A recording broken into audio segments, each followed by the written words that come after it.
The hardest part of this job is acting like you're not starstruck when you meet somebody like Chris Pronger. It happened for me last night. I was thinking, don't act starstruck, and then I didn't really prepare for the handshake, and I got hurt. Massive hands. He's next to Jackie and EJ. Unreal. Oh my goodness, that's an intro if I've ever heard Yes. one. I need your reaction to what Tony just said. How was Tony's handshake? Soft. Oh, I knew it. The facts are the facts. I mean, you can't hide from the facts. Very I mean, genteel. Yeah. Lovely fella. Yeah. Lovely fella. All right, well, we're at draft day. We're wrapping up here in the 7th round. But what do you enjoy about draft day now? I mean, you've been around a while. What do you take out of it? Well, I think the excitement. Scouts work all year for this day, and it's a chance for us to build our organization and build depth throughout up and down our lineup. We're excited about our draft. We got, I think, 33 of 34 on our top of our list, so we're excited. Okay. I think 4 of 50, so we're pretty excited about our list, our draft, and where we're heading. What did you make of the finish to the season for your team in Florida? You guys really had a strong finish. You almost got there. Do you see like the things are really moving in the right direction now?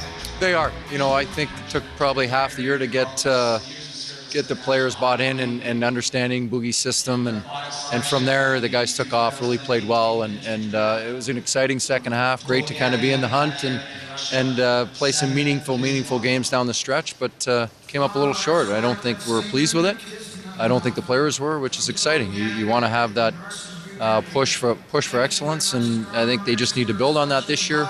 They won't have that learning curve that they had to the start of the season last year, so we're looking for bigger and better. For sure not pleased, but I mean, one of the best teams the second half of the season. I mean, to miss by 1 point, these guys are probably just so excited to get started on the new season. Like, let's go, let's ride that momentum into the new year. Absolutely, and then you see the end of the season with how the playoffs played out with Washington winning and the thrill and exciting games that were with Vegas and Washington, Vegas, or Winnipeg and Vegas, Washington, Pittsburgh, Washington, Tampa.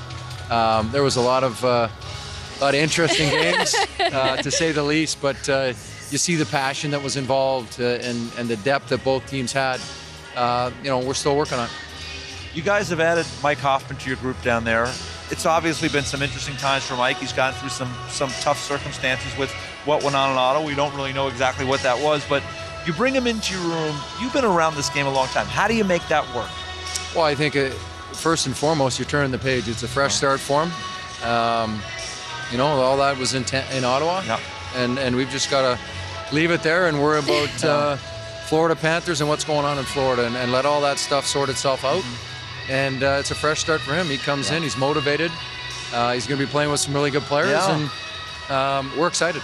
In terms of him, I mean, as a hockey player, everyone's talking about the off-ice stuff, but as a hockey player, what makes him an attractive player to have on your roster? Well, I think that's it. Former 30-goal scorer, 50, 60-point guy throughout the course of his career, and I think the price we paid to get him was very attractive as well. So we're excited. We're excited about his acquisition. We're excited about the draft and the future of the Florida Panthers. Let me ask you, you were a guy that was drafted right near the very top of the draft board. What do you remember about your draft day? Somebody was asking me that earlier. It was 12 rounds all in one day, so I think the draft started at 12 and was over by like 9 o'clock at night, but fortunate for me, I was second overall, so I got out of there early. I got out of there early, but exciting draft day trade. Brian Burke moved up to select me with the Hartford Whalers, so that was exciting.